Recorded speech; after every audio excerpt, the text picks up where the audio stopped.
Bonjour, je suis le docteur Sidney Ohana.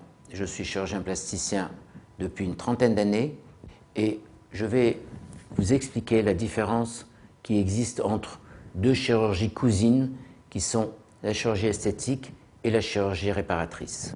La chirurgie réparatrice cherche à rendre à l'image son image antérieure qui a été dégradée par un accident ou par une intervention parce qu'on a dû opérer d'un cancer, parce qu'on a dû par exemple retirer la poitrine d'un cancer du sein. Et à ce moment-là, il faut reconstituer, réparer l'image, la remettre aussi proche que possible de ce qu'elle était antérieurement. Cette chirurgie réparatrice est en général prise en charge par la sécurité sociale, parfois après une demande particulière qu'on appelle la demande d'entente préalable. C'est-à-dire qu'on soumet le dossier à un médecin conseil qui voit si elle est justifiée et à ce moment-là donne son autorisation pour une prise en charge par la sécurité sociale de cette chirurgie réparatrice. Cette prise en charge est pratiquement toujours acceptée lorsqu'il faut reconstruire un sein après cancer, lorsqu'après un accident il faut remettre en place une déformation, c'est pratiquement toujours le cas. De l'autre côté, la chirurgie esthétique cherche à viser une amélioration d'un état préexistant et cette chirurgie esthétique est vécue un peu comme un luxe personnel.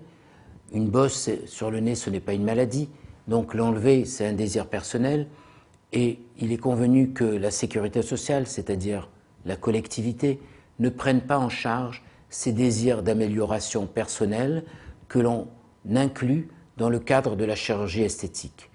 Se faire greffer des cheveux, c'est de la chirurgie esthétique.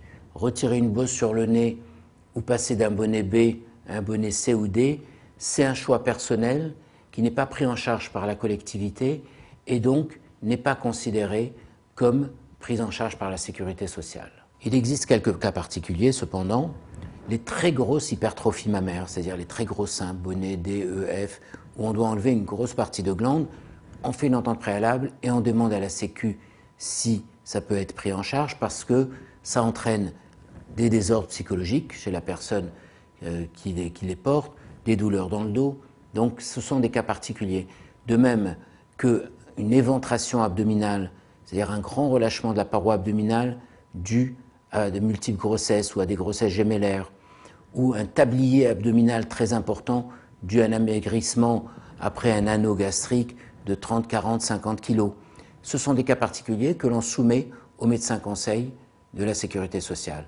Et à ce moment-là, le chirurgien, qui est qualifié à la fois en esthétique, en plastique, en réparatrice, peut être habilité à le faire quand c'est pris en charge par la sécurité sociale. Et si ça n'est pas le cas, il le fait dans des conditions de chirurgie esthétique, c'est-à-dire non remboursées par la sécurité sociale. En conclusion, il y a certaines interventions qui sont presque toujours prises en charge en chirurgie réparatrice, d'autres qui ne le sont jamais, qui passent en chirurgie esthétique, et que quelques cas d'intervention où on fait appel à une entente préalable avec un médecin conseil. Je vous remercie.